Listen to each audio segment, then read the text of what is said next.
Hi, guys, and welcome back to the Wealth and Wellness Studio, the podcast that's helping you get healthier, wealthier, hotter, and happier. This week, I have the honor of having Selene Dior on the podcast. She is the owner of a multi-million-dollar clothing brand called House of Vitae that's been featured on Forbes, Vogue. This girl runs triathlon. She's been featured on BC's Business 30 Under 30. She's a snowboarder, and she built it all from scratch, bootstrapping it herself. She's been through a journey of highs and lows, and I feel like we're going to learn so much from her on this episode. We talk about her journey of building her clothing brand and the process of mastering e-commerce and all of the challenges that came with scaling her team, the setbacks that she's faced along the way, and how she's been able to rebuild it, what her day-to-day life looks like, the habits that have made her successful, if we believe in work-life balance, is it a pro to be a woman in business? And so much more advice that she wishes that she had gotten 5 years ago. And we cover a ton. Like the best business podcast to listen to. This is going to be a fun episode. So grateful that she made the time to come on the podcast this week.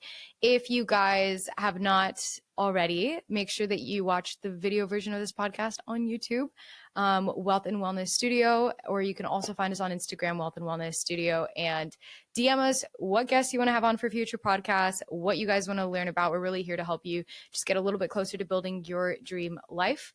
And enjoy the episode. Oh, also, if you enjoy it, be sure to leave us a review. It really helps us so much in growing this podcast and keeping everything free. So thank you guys so much for your support. And without further ado, let's go to the conversation.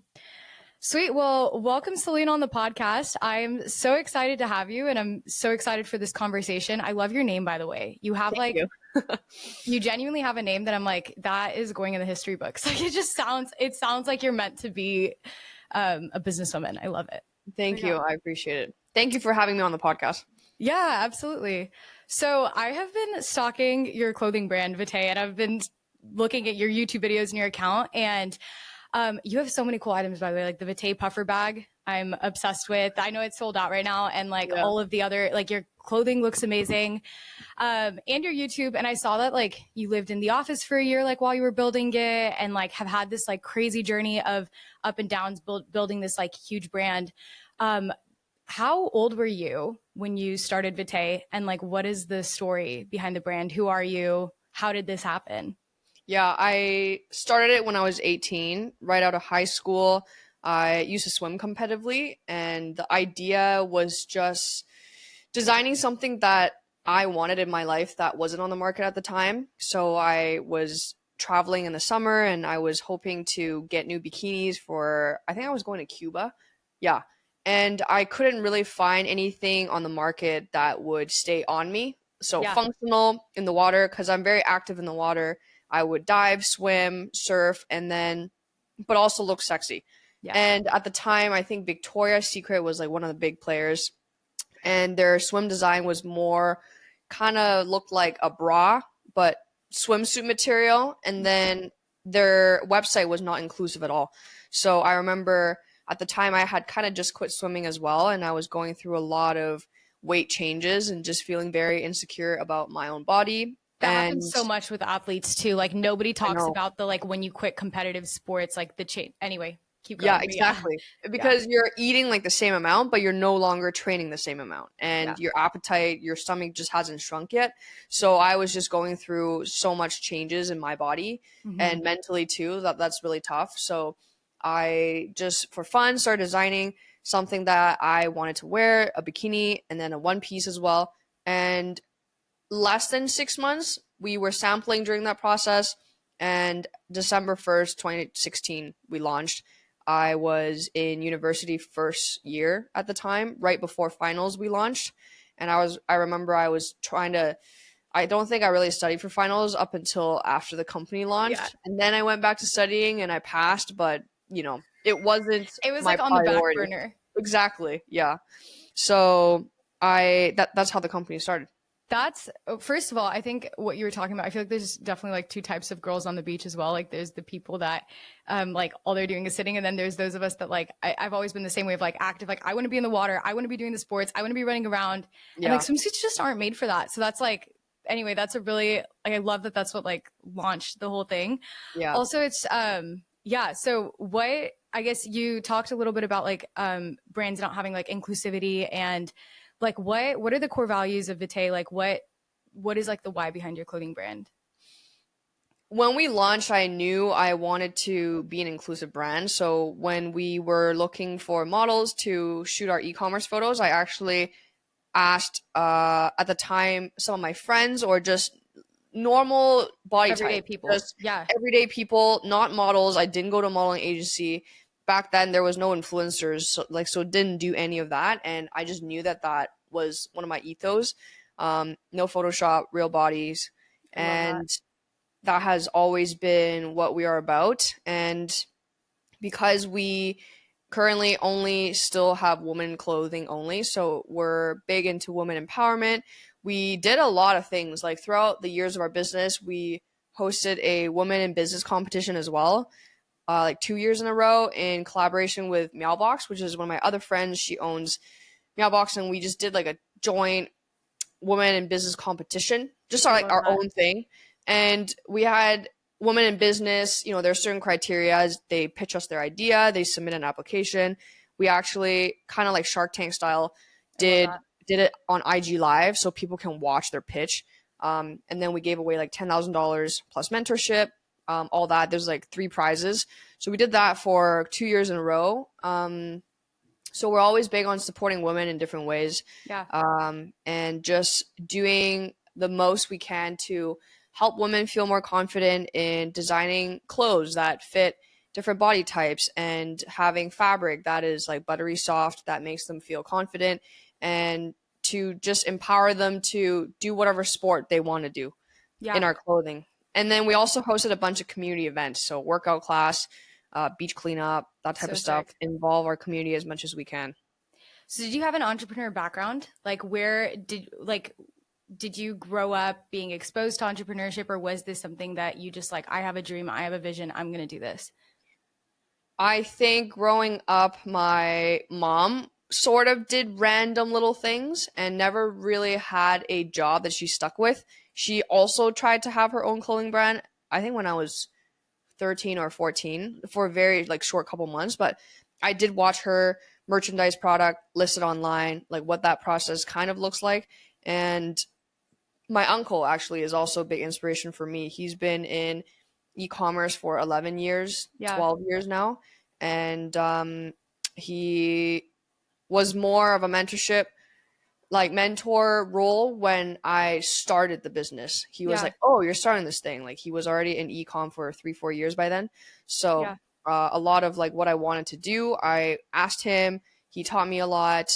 Still now teaches me a lot. So I think I had those influences, but never went to business school.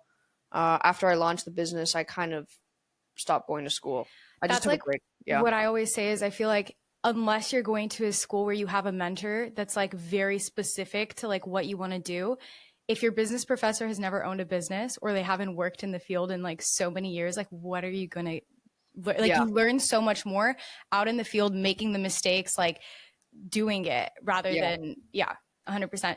Wait, so from the beginning, was this something, did you ever see Vitae becoming as big as it did? Like take us on that journey from like the start. Did you bootstrap it? Did you get investors? Like was it a side project? Like where did you have this vision from the beginning, or how did it start? No, it was always something that I wanted to do for fun. And in the very beginning, I put in 2,500, maybe $3,000 saved up from Yeah. lifeguarding, purchased our first PO, and always been bootstrapped, never took investor money. Later on That's when we were impressive, growing, especially in this industry. Yeah. thank you. Yeah. Later on when we were growing, we took some loans from the bank to hire, order a bigger PO, but yeah, always bootstrapped. And yeah, it was definitely not easy, but I think that being able to be bootstrapped in a way is a blessing because you needed to learn how to be strapped, like scrappy, 100%. And you are working every part of the business too. exactly. Like you are the marketing team, you are the finance team, like Yeah. you're doing all of it. Yeah. Yeah. So how fast did Vitae take off? I would say we grew pretty steady and slow for the first couple years, but we were always growing 50%, doubling every year. And when COVID hit, that was kind of when our brand took off even more because everybody was shopping online. They were on their phones all the time. And were you online only? Yeah, we were online only, big on social media, creating content. So that kind of just helped propel our business forward organically when COVID hit. And yeah, we kind of always grew organically through influencer marketing, affiliate marketing, word of mouth. We just have like really good quality products. So people just keep coming back and buying. Building community and fostering that has always been our number one priority. So people know that when they're buying from us, it's not just a product, it's you're buying into something you support and you align yourself with.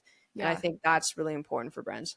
100%. Like when you sell the why, then you keep your customers forever versus if all you're doing is competing on clothing, like there's always a different competitor in the field, but when you sell them into a why, that's everything. So that's super cool. And I think that really shows in like all of the content that you guys produce. And like there's a feeling that you see when you look at your website, when you look at your clothes, when you look at your stuff. So that's it. So I know that so when did you guys launch in store? Because were you online, and then how did you decide to do in store? And what advice would you have for like people who are wanting to start? I guess these are two questions, but for people who are wanting to start clothing brands or get into e-commerce, I know that some people have this like fear of like, oh, well, it's an oversaturated space, or like there's so many different companies. Like, was that ever a thing in your mind, or were you just like, no, there's room for me. I'm going to create a space for me in this industry? I think in the very beginning, because I was so young and kind of spontaneous, I didn't do a lot of market research into who are my competitors, what's the numbers that they could be doing, what's their website visitor amount monthly, and what are they doing. Like I didn't do a lot of competitor research, and in a way it really helped me to just go for it because I think if I did do what business schools teach you to do, like do your competitor research, do all that, I think part of me, especially as an 18-year-old, I probably would have been feeling defeated and feel like, oh, I wouldn't, I could just never beat them or be where they are. So in a way, I think that helped me just to start. Yeah. And I think down the line, especially after COVID, there's a lot more clothing brands that popped up. I think it's not something that people should be scared about because of saturation.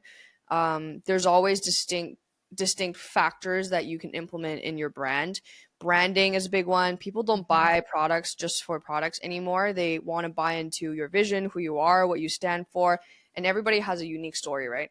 Yeah. And I think it's really important to lean into that, especially when you're building a brand. It may not be clothing, but I think it's important for founders and or team members to be kind of the face of it in a way, to show that human interaction and that face, just like we are real people running the brand. We're not big companies that are faceless. Yeah. So I think that's really important. I also think that clothing is actually one of the easiest things to start because there's so much competition and so many people are doing it. That also means there's a lot of information online. True. Where you can find on YouTube, read a blog, ChatGPT, and in a way, it's easier for you to start.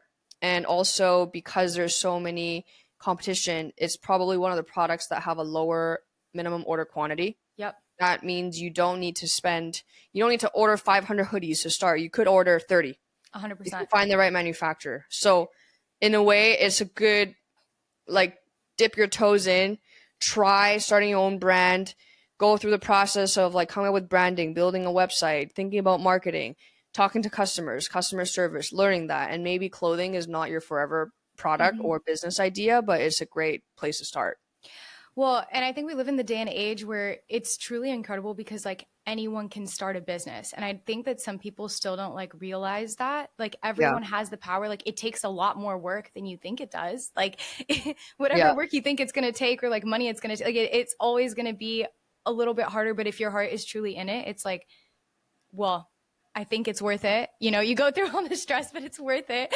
Yeah. And, but yeah, I think the other thing too is that what stops so many people, I think, from starting businesses is from feeling like they need to have an original idea to start a business, when a lot of times it's like, just take what someone else is doing and do it like 1% better or add Yeah. your own touch to it. Because it's like, you don't need to reinvent the wheel. Like you don't need to come up with like a new article of clothing or like a new, like you can just find something that's already working and just Yes. do it a little bit better. Yeah. Yeah. Yeah. Yeah. 100%. Also, guys, Selene has been so nice and given us a discount code for shopping on Vitae. So if you're a girl, go to Vitae and use the code Wealth and Wellness at checkout for 10% off of your order. Let's get back to the episode. Okay, so what has your experience been like? I guess actually before we do that, if someone's listening, Kieran, maybe we have someone who's like owns an e-commerce company or they have a clothing brand. What are like three, I know this is, you probably have a lot to say on this, but like what are a couple of like key things that you've learned just from experience, whether it's like increasing order value or just like some things that have like made like a really big difference for your business that you're like, man, if I could talk to myself when I was starting this brand, like I just wish I would have known a couple of these things when it comes to like the business side. And yeah. The first one that comes to mind is hire slow, fire fast. I was really young when I was growing the team. We went from 6 people to 20 people in a span of 6 months, and I was 21 at the time. And it was just probably one of the harder years of running a business for me because I felt so insecure and uncertain about myself as a leader because I was hiring people that were older than me with way more experience than what they're doing in operations, finance, and I have like no idea what they're doing or kind of like are It's they hard for you doing to a good monitor job? too. Exactly. Like I didn't go to school, don't know any of it. This is my first business. So that was really hard. And I would say if you read the book about Steve Jobs, he always talks about following your intuition. And if I were to go back and tell myself that, just to listen to your gut more in business whenever you're making a big business decision, or should I launch this collection, or is this the right person that is working for me? You know, okay, I've given them a couple of chances. Like, you know, we've had talks. It's still kind of something doesn't feel right. Like, listen to that and go with it. And it might not be logically explainable, but it's always right. So those two things, listen to your gut, fire fast, hire slow. And the third one I would say is customer first, always. I never had customer service experience when I first started the business. And it was just me running the business. I was supply chain, I was marketing, I was customer support. It's a lot of work. Yeah. It's a lot of work. And because you are the founder, it's your baby. And I was 18 at the time. I remember I had a few reviews or comments in like Facebook groups or something. And the story that the customer was telling was actually completely false. But happens all the time. it happens all the time. Like people don't understand. And that's why like sometimes you buy something and you read a bad review and you're like, oh, okay, like this service must be shit. But actually there are more people that just isn't telling the truth just because like they're not happy about maybe something completely unrelated and they make up stories. So there's always like two sides to everything. And at the time I was young, no experience, and I felt the need to just defend myself. But what I didn't realize, it's like I am the company, and when I'm saying something, like I'm saying on behalf of the company. So actually I was really defensive, and that lesson I learned, it was a hard lesson to learn. And then when I had money to hire people, hiring for customer service was the first person I hired because I just knew I needed to remove myself from answering any customer service related things because you're just so tied to it and you feel personally attacked when 100%. you shouldn't. And from that point onwards, like customer serve, like customer service and customer satisfaction first always has been a big ethos in our company, and we always get compliments now. I'm like, oh my god, like thank you for answering me like right away or solving this or making an exception. I was like, if the customer is happy, they will spread good stories about us and they'll come back and buy. Yeah. So that was a hard lesson I had to learn when I first started. I feel like it's really hard too to like not take it personally. Like just Yeah. it's so hard, especially when it's your child and there's just angry people out there. Like there's people who like it has nothing to do with you, but they'll just take it out on your brand. And especially when it's like unfair or untrue. Yeah. I feel like it's really hard to be a sensitive person in business. I'm not saying this about you, but like for myself, I know like with my marketing agency, like at the beginning, it was really hard for me when like there was like a client or like some sort of issue and it wasn't my fault, but it turns into an issue. And then like, it's really hard for like, I would lose so much sleep over it. And I would just like stay up, like thinking about it, like replaying it. Like it takes, I honestly think like doing business in general takes so much emotional stability because you're going to have those like really high months. And then you're going to have like something that's completely out of your control. Like maybe you have like super high revenue, you start scaling. And then like, I know you mentioned that like you scaled really quickly at the beginning. And I think that this is like a pattern that I know a lot of my friends are entrepreneurs and have their own companies. But like my boyfriend is going through the same thing right now where he was like, he made so much, he had a lot of success in his business and started scaling. But then they scaled too fast and then the revenue dropped and it was just this like super, I feel like it's a pattern that happens a lot to people and you just don't know. Like, and it's so hard because like afterwards, like you like can kick yourself and be like, well, I should have known, but like, there's no way that you can know until you go through it. What was that experience like of like scaling fast and then having to like scale back? Like, what did you learn through that? And, what has that taught you moving forward? Yeah, I think when COVID happened, a lot of e-commerce owners were kind of just living in a bubble. We just had this thought in our head that was like, okay, you know, everything moved online. People are shopping on their phones, on their laptop. Why would they ever go back to in person? So, of course, this growth for e-commerce is just going to be exponential for the next 10 years. But now thinking back, yeah, like you said, it's really easy to just be like, obviously, people are going to go back to in person because they want that in-person connection after COVID ends. But at the time, there's no way of knowing. And you don't know how long it's going to last. Exactly. Like, yeah. So we grew very quickly, and I distinctly remember like where I got this idea from. I was watching like Gary Vee video, and Gary Vee is great. Lots of great marketing advice and all that. And one video specifically, he said, if you want to grow from 7 to 8 figures, it's about the people. And I still believe that, but I just took that very literally in a way. I was like, oh yeah, you know, okay, I need to just hire as much like people as fast as possible. It was really hard for me to grow at the time, scaling, hiring so quickly because we didn't have the infrastructure set up in place. So every time we hired someone, it just felt like taking one step forward, 2 steps back because our employee handbook, like SOPs, nothing was written. And so every time we onboarded someone, it was like training somebody new from the ground up. Whereas bigger corporations, have these things set up, ready to go. You onboard someone, okay, there are steps. They go through, you know, meeting with their managers, read through all the SOPs. They know exactly who to report to, when the meetings are happening and all that. And we didn't. So then everything was kind of like figuring out on the fly. But it wasn't for one person. It was for like 15. That is a lot also on you because I feel like it's one thing to know how to run like to do things yourself, but then to train other people how to do it. Yeah. That's heavy. Yeah, that was hard. And I was a leader that was very emotional and sensitive as well. And whenever something didn't go well or whatnot, I took it to heart. And I think I also people pleased a lot in a way. Like I wanted to be friends with everybody that was like in our company and foster this like home vibes for our team culture, which was amazing.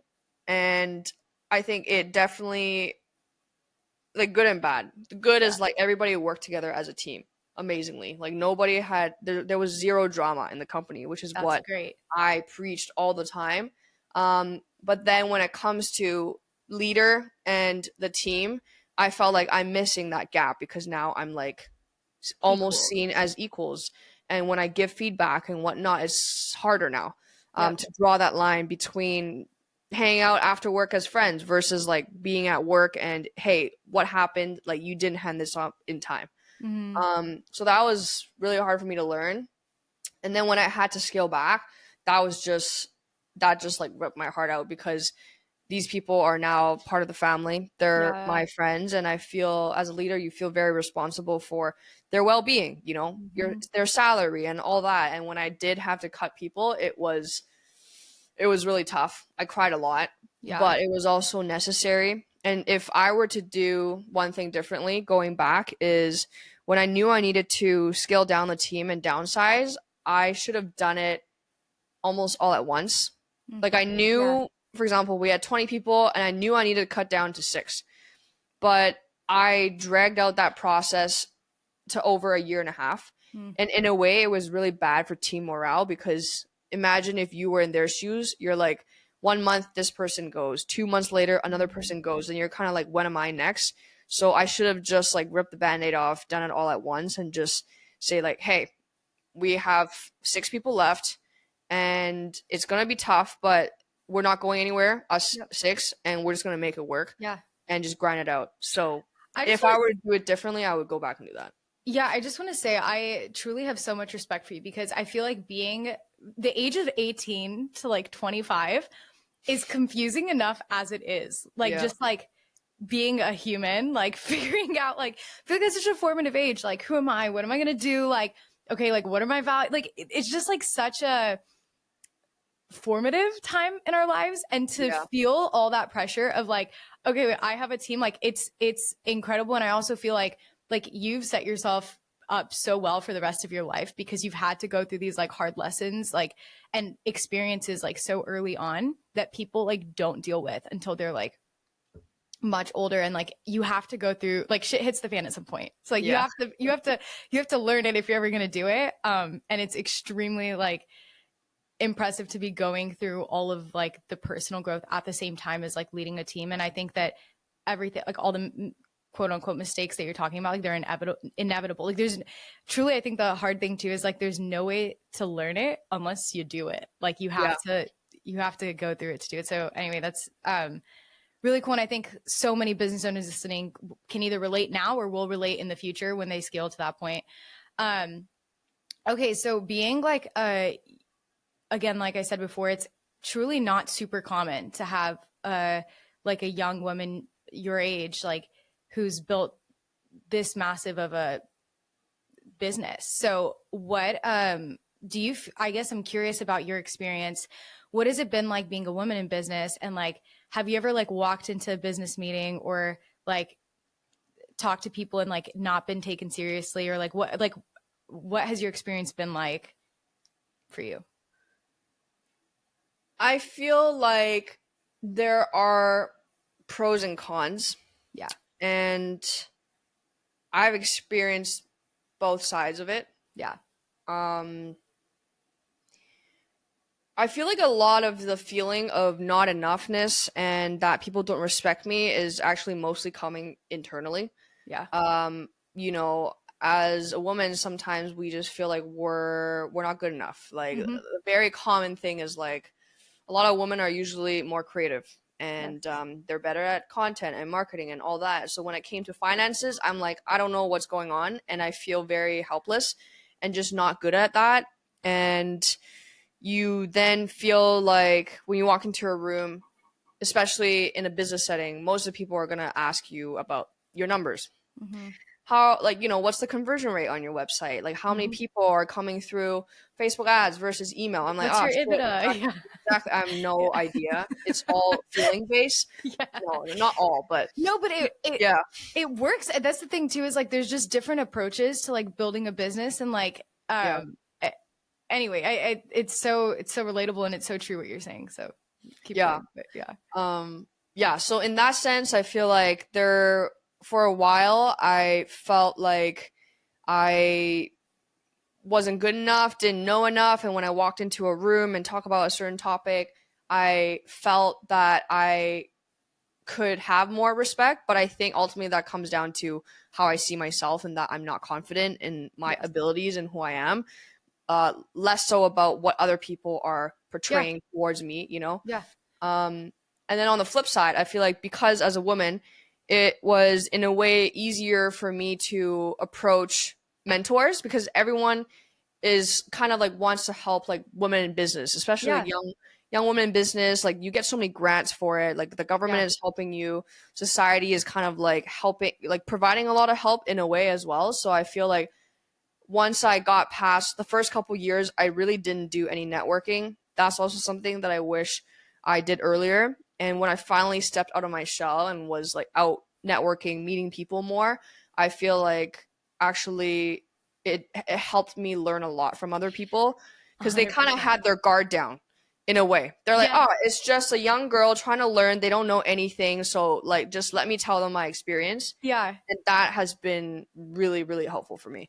I love your take on this. I was really curious what your experience would have been like, but feel like two things. I love that number one, like the ownership of like maybe like some of like the challenges that I face are like because of like things in my internal world, because like I'm going through that like so often where it's like, okay, like am I love looking internally to see like how that's contributing to like the challenges that I'm facing. So that's like number one. But number two is, I don't know if you listen to Layla and Alex Hormozy at all, but I listened to them a bunch. And Layla has this episode talking about being a woman in business. And she was saying that truly like it's a superpower in her mind, Yeah. because she's like, of course you have like, but I think that's true for anyone. Like there's moments like where you won't be taken seriously, or they're like, oh, like where's the owner, and it's like I'm right here.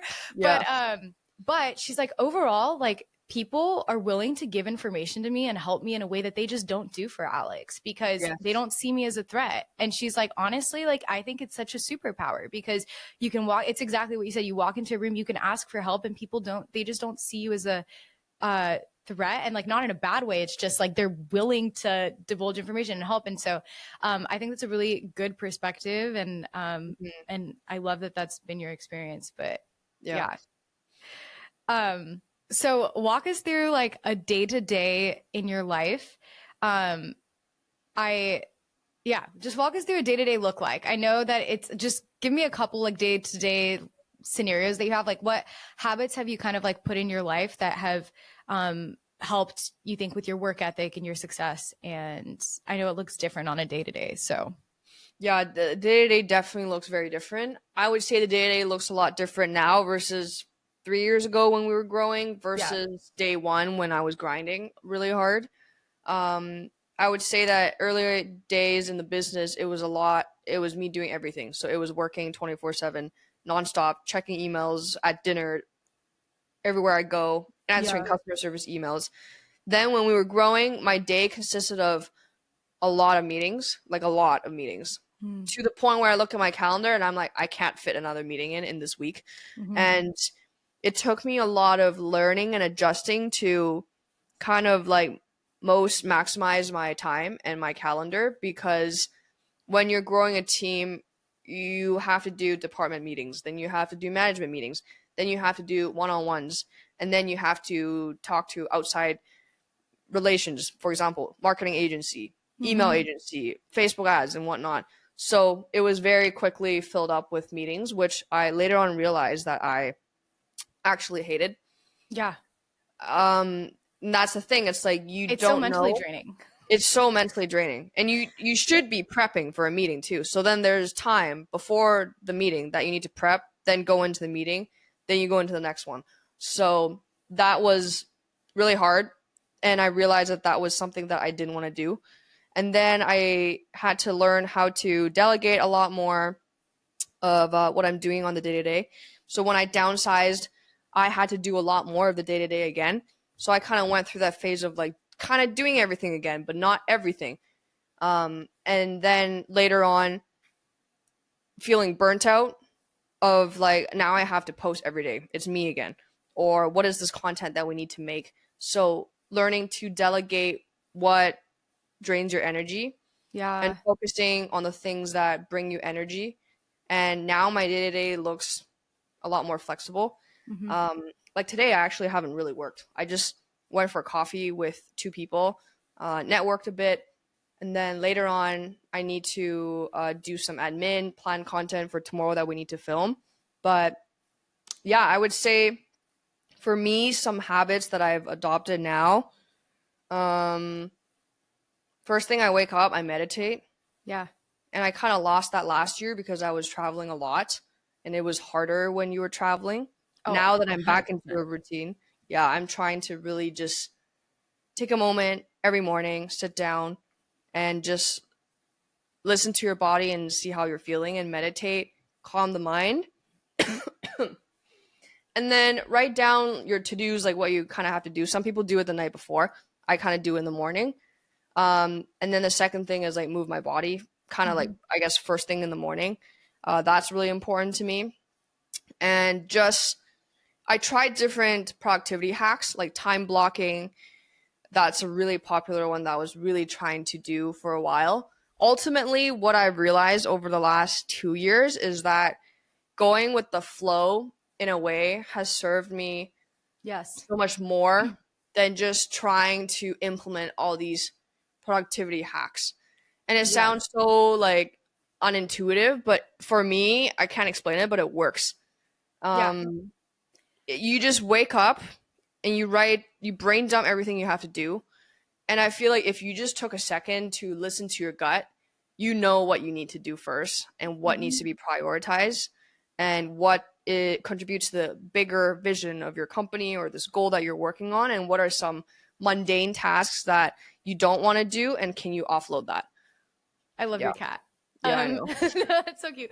No, okay. I actually want to talk a little bit more about this because I feel like ever since I started working full time for myself, like around a year and a half ago, it's so wild because first of all, I agree with you because I think sometimes if you put stuff on your to-do list or you time block it out, it almost adds more stress when something comes up that you had to take care of, but now you feel behind for these other tasks that you put on your schedule, but now you feel like, or at least I feel sometimes I'm like, not a failure, but like, I'm just like, well, I didn't get everything done. That it's like they would have been fine if they were moved to tomorrow, maybe a couple of those tasks, but it can add extra stress. So first of all, that makes a lot of sense to me. Second, I was going to ask you about movement in the morning, because I know like for me, something that I've been working through a lot in this last year is feeling guilty when I wake up. Like I feel like, especially on days when there's so much on my to-do list, like I have a ton of client tasks I need to get done or just like urgent stuff. Like I almost feel guilty for moving my body first thing in the morning, which I'm like really working through not doing, because I feel like I'm like, I have things I need to do.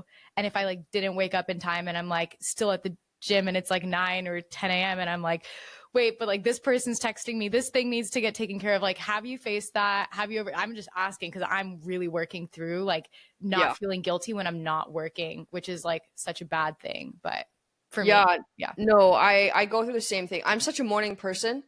And for a while, I was really battling with, I'm the type of person, if I don't move in the morning, I'm not going to work out in the afternoon. I just know I'm not going to move. And for a lot of people, it's not the case. But for me, it was really hard to deal with because I felt like I only had like 6 hours of prime time in the morning to either get a workout in and work or work and check off as much as I can. So I feel that. That was like an ongoing battle for a while. And then I think I just learned to,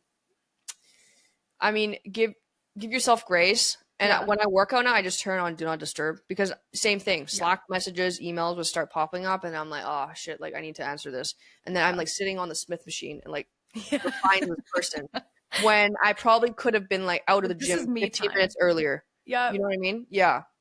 So, and then I also found different types of movements, like for example, yoga or Pilates or whatever. It's something that I actually prefer to do at night more. So on the days that I want to wake up and get work done first thing in the morning, I would schedule those workouts later on in the day. And if it is a day for endurance training or working out like weights, then I would allocate time to do that like in the morning and then like get into work. But I think we're all guilty of just when you start your day, all these thoughts start coming in, which Mhm. I think is why it's really important to meditate, because Yes. all your to-dos start coming in. But just starting the day with a more peaceful mind, you're able to just handle situations better throughout the day and be like, no, right now it's me time. I'm going to get an hour workout in. Whatever else, fire, I will put out after, you know? Yeah. No, that's so good. And I also feel like what you were talking about, if I'm gonna work out in the afternoon, it has to be scheduled because I'm not going to the gym. Like I feel like Yeah. if I'm going to the gym, it has to be the Yeah. morning. But if Yeah. it's like a class that I'm, especially if I get a friend or someone to go to, then I'm Exactly. like, okay, no, I'm gonna show up. So it's gonna, yeah.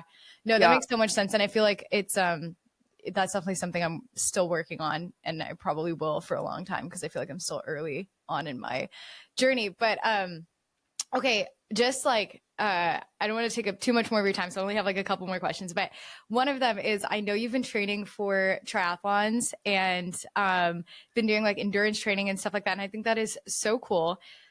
So like, yeah, I guess at this point, and I know you snowboard, and I know you have tons of like hobbies and stuff as well. So talk to me a little bit about like what are some of the like non-business related things that Selene is like that you're working on and have for this year, and what inspired you to do triathlons and how has that been? Yeah, I got into triathlon last year. I got into running last year as well, actually. I hated running. Running was like the thing that I just hated so much. Yeah. And what changed for me was beginning of last year, I got out of a 3-year relationship, and the 3 years was also like one of the hardest 3 years of the business. We went through a lot of growth, then we had to downsize, then it was just mentally a lot, both personally and in business. And I felt like after the relationship ended, it was sort of like an aha moment of like, whoa, like I lost myself Mm-hmm. and who I am, and I don't really know who I am as a person. It was not only because of the relationship and losing yourself in the relationship, it was also because of the business. Mm-hmm. Um, Vitae has been my baby for the last 8 years now, and I've been saying it wrong this whole time. You should have corrected it's me. fine. Okay. Vitae, yeah. And like 100% of my identity is tied to Yeah. what I have built, and I put a lot of energy into it. What's your And baby? Yeah. yeah, exactly. And when I kind of fell out of love a little bit over those last 3 years because it was really hard. In the process, I also felt like I fell out of love with myself because I wasn't as passionate about it anymore and things Mm-hmm. were harder. And when I woke up in the morning, it doesn't excite me the same way it did, like 4 years ago. And it's Sounds kind like of like, burnout. yeah, it's the burnout. It's kind of like, what's wrong with me? Like this thing was the thing I wanted to do for so long, and you're doing it and you're not excited for it. Like, how Mm-hmm. come? And so last year, I actually took a bit of a break with e-commerce, which is why we kind of went into retail. Um, I just was so burnt out with doing kind of the same thing over and over again for online. You Yep. design a new collection, you film content to hype it up, then you launch it, then uh, hope you sell as much as you can. Okay, if it's Mm-hmm. not moving as fast, you gotta send it to influencers, do other marketing, and then on repeat. Now, next Yep. collection, do the same thing all over again. And I felt really burnt out, especially after 6, 7 years. So I took some time to travel and to find myself again, and just really didn't work during those 4 months a lot, and just kind of let the online run on its own. That's amazing. And I did stuff I love again. I went diving, scuba diving. I went to Japan for 7 weeks. I flew back to China to see my family, visit our manufacturer. Didn't have a return flight. Don't know where I was going next, and just kind of let my heart lead me to where I Love want to that. go. And last year, my life was living in flow a lot. And when I was traveling, I needed to still exercise. That's kind of how I picked up running. I was like, all I need is a pair of shoes, Yeah, can do and it I can anywhere. just run anywhere, wherever I'm traveling to. So I was running maybe 2 times a week, and just it was a great way to explore a city as well. Yeah. Because you've never been to that city, and you're kind of running through the different back alleys and whatnot and exploring the city that way. So that kind of made me fall in love with running a bit more. and I used to swim competitively. And then I was curious if triathlon was something that I could do. And then I looked at the distance and I was like, oh my God, I can't do this because I was a sprinter.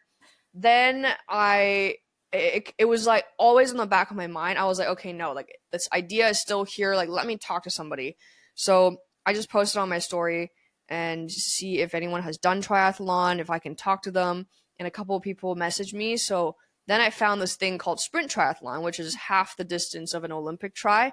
And I looked at the distance. It was 750-meter swim, 20K bike ride, and 5K run. I was like, I think I could do it. Swimming, no problem. 5K run, I do it twice a week. It's the biking. I was like, I mean, I can ride a bike, So then I super impromptu signed up 30 days before the race.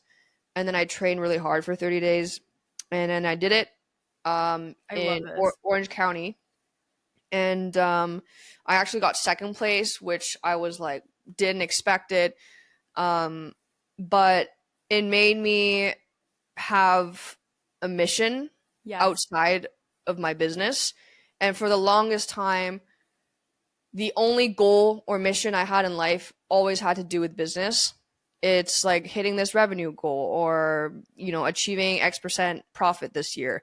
I didn't have any goals outside of business that trained my discipline. Mm-hmm. And I used to be a competitive athlete, and I miss that feeling of just like training for something for so long, going to the swim meet, the whistle blows, you're swimming, you're giving your 110% for like 50 meters, and then you see yourself like, okay, I cut my time down by 1 second, or I got first place. And I've missed that feeling outside of business. Yeah. And so that's why I kind of got into triathlon, and it kind of reignited that again. And I found myself outside of business. Is like, who is Selene when she's not an entrepreneur? Like, what does she like to do? So yeah, I picked up triathlon, did a lot of scuba diving, did a lot of snowboarding this year, and just like trying to find myself outside of business, because that's not everything. 100%. And you started it so young too, that I feel like it, and obviously like the amount of work it takes to like really build it. Like, again, I don't think people realize like how much you sacrifice to do it. So it's like when you're 18, it's like, that's your whole adult life. So I think that's really cool that, I think both things are cool, and it's there's seasons for everything. And, it's funny though, hearing you talk, I have a very similar journey with triathlons. I'm not an endurance athlete. Like, honestly, I hate it. Like, I hate every part of it, but it's so like, I don't know. Like, I like doing hard things sometimes. I go through like seasons when it comes to like endurance training. I feel like I either like hate it or I'm like, wow, this feels really good. But I was such a horrible swimmer, and I'd never biked before. I had signed up for, this was when I was in college, but I signed up for a half Ironman, having no idea like what I signed up for. Like, it was so bad. And the swimming, like I trained for the swimming so I wouldn't drown, but I'm like not a good swimmer. And anyway, trained for the swimming. So I figured out how to swim the mile. That was like actually the hardest thing for me. And then the biking, I had never biked more than 20 miles in my life. And, which is still a lot, like, but I had never done that. And, definitely not like back to back. It was so bad, Selene, that so when I signed up for the race, like I didn't realize that it was going to be, I did it in Florida. Show up with my friends. I'd only trained in a pool. I didn't even have a proper swimming wetsuit. So I found like some wakeboarding wetsuit, and like I couldn't like move my arms like past this, like survive that. Then there's all these old like grandparents that are just like kicking my ass like the whole time. Then I get on the bike. I was so dead last. Like I finished. I don't know. It took me 4 hours. I was so like, I was in last place doing it, but like to the point where like they shut down the snack table, like the tables with the water. Yeah. I was no watch, no phone, no water. Like I was dying. And so I genuinely thought I'd like got lost, and that was like the end of time for me, and time passed like so slowly. So ended up finishing that. And then, the only reason I didn't finish dead last of the entire race was because someone passed out after the bike. So there was like 2 people after me, but I was like hobbling at the end of it. Anyway, I was like, I have so much respect for people who do this. Like, one done, like did it, was like, I can cross it off my list, but like It is not my thing. Anyway, it's so funny when you're talking about like the fact that you got second place. I was like, wow, I'm like so glad you signed up, did it, and like had a good experience with it. Cause I feel like I did it so wrong. I like signed up, did it, and then was like, that was the hardest, worst. Of course, it's going to be hard and bad if you don't train, but I didn't train. It was so bad. Anyway, so funny. I love that you're into triathlons, and I don't know, maybe I'll give it another chance at some point in my life, but I think you should. Maybe not a half Ironman distance, but like a sprint or an Olympic try. I feel like that's a good distance. Maybe I'll have like more joy when I finish it that way. Yeah. But I love that. And I love, I think that physical movement too is just like such a good outlet, and like having an identity. I think identity in general, like it's so hard to figure out like who you are, like what do we tie our worth in? And it's like, I love that. And it's hard to find something to put your identity in that's like stable, because that like can't be taken away from you, right? Because like revenue can change, like even athleticism, like your body changes, like but it's really inspiring. And I feel like so many people can relate to like what you were talking about with relationships. Like I know so many people, I think everyone at some point in their life goes through it, where they like lose who they are and then find it again. And I think it's like a continual journey. So thank you for sharing like all of your stories. My last question for you is what's next for Selene? Like, what is so on this podcast, really like the idea of it is to help people build their dream lives. And everyone has like a different goal. So like for one person, it's going to be building a huge business, but maybe for someone else, it's reaching an athletic goal. For someone else, it's just like, I want to have a regulated nervous system, or maybe it's like a combination of like, I know that's a big one for me this year, but, what was I going to say? So the idea is just to inspire people to like get a little bit closer to building their dream lives. And get happier, healthier, wealthier, and hotter. Like that's like the idea of the whole thing. But for you, like what is that dream life right now look like for you? And I know it's changed in the past and will change in the future, but what does that dream life look like, and what's next for you this year? Yeah, I think this year the most excited I am about is building our flagship store. I just moved from Vancouver to Montreal a couple months ago, and this vision of building a flagship store, it's not just about retail, it's also about an experience, bring the community together and just having a space for that. It's been in my vision board for so long, but I think if I didn't move to Montreal, it wouldn't have happened, because it would have cost triple the amount to build in Vancouver. And so I just signed the contract for a 3-year lease right before this podcast, actually. Oh my gosh, congratulations. Thank you. Is that what the coffee was this morning for? Yeah. So I'm really excited to build that out, design the space, see it come to life, it be in construction over the next couple months, and just see my vision come to reality. And I asked myself this question a couple years ago. It was like, if I didn't have Vitae, what would my next business be? And I knew it was going to be about experiences. I didn't know what it would look like, but what I didn't think about is that I didn't have to start another business to build that. I could build that within Vitae, and it didn't click in my head a couple years ago. But when I had this vision, I was like, oh my God, like this is my next business, but in my current business. I'm really excited to do that. I have an Olympic try at the end of April. I want to travel, not more, because I traveled a lot last year, but moderate, finding that balance between go, but coming back to your space and just taking a moment to look around and reevaluate the lessons you've learned and be more present in life, and just having higher standards with everything in life, people you hang out with, who you spend time with, the places you're going to, your goals, your vision, how you feel in your body. Actually, Alex Hormozy and Layla talked about that in an episode. It was like having higher standards. I listened to that end of last year, and I was like, that's my goal for this year, is like having higher standards for everything you do in life. I love it.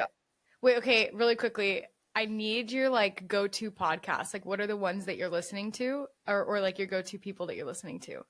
I like Chris Wilson, the UK guy. Yeah. Is it Modern Wisdom? Is that the podcast name? Yeah, so that one, I listened to Alex Hormozy in doses because he can be a lot sometimes. He's very like, He's I don't care about very, your excuses. exactly. Like, Yeah. versus like, I also really respect what you were talking about earlier about like, it's so hard to like find the balance of like living in flow state, following your intuition, and then also being like, And okay, then well, listen to today, that. yeah. And then some days it's like, well, I don't feel like doing it, but I know I'm going to feel better if I just like do Did the it. things. Exactly. Yeah. It's hard. But Yeah. anyway, I agree. I love what you Yeah. said about in doses. Okay. Yeah. Yeah. So Alex Hormozy is kind of like the tough love you need when you need it. Like you need Yes. motivation, like go listen to that, right? There then actually I had a goal this year was to listen to 10 biographies I love that. or to read 10 biographies this year. So I'm listening to Lululemon right now. I was listening to Elon Musk. I think I have like 30 minutes left actually, so I need to finish that. That was a big book. And then I was also listening to Steve Jobs, but I was recently listening to a podcast from The Modern Wisdom. Yeah.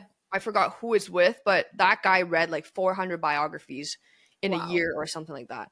And he said that a lot of CEOs learn from reading biographies because most of the time, a lot of founders write their own biography. If not, it's like someone that did extensive research on like how they build their company, who they are, what they've learned. And so you learn a lot from listening to biographies. So that was kind of my goal this year, and I'm starting it. And I love it. I recommend that to anyone. It's like free mentorship. Like you literally get Exactly. free Like you're access. probably really hard to get a conversation in with these people, but listening to biographies, it's basically like them spoon feeding you their life lessons and what they've learned and how they've done it. Yeah. I've also like my mentality now with books. I used to feel so much pressure that if I start something, like I have to like finish it. Yeah, I have you to don't finish have that book. to. And now I've realized like take what I need and then like move on. Like if I start a book and I'm halfway through and it's just not what I need in that season of life, like it's okay if I don't Come back to it later. and come back to it later. Yeah, exactly. Yeah. I love that. I just heard someone talk about that yesterday, and I was like, that by reading biographies is truly like the best form of mentorship. It's like, what are you going to really like? How much are you going to, even if you did get a score copy date, which will probably never happen, like what that person is going through at that moment in their life might not even be like applicable Part of the to conversation. or like to where you are like in the journey. So anyway, really cool. Well, thank you so much for all of this. This conversation was amazing. You're a really cool person. I love Montreal, so maybe sometime I'll come skiing and we'll take laps, or you can come. I know, but yeah, thank you so much for coming on the Wealth and Wellness Thank Studio, you for having me. and I appreciate it. Also, Selene, if our listeners want to find you, where can they shop? Where can they find like your Instagram? Where do they see more of you? Our Instagram handle is House of Vitae, and our website is vitaeapparel.com. And I would also love to give the listeners 15% off, so you can insert the code after. Perfect. Awesome. Sweet. Thank you.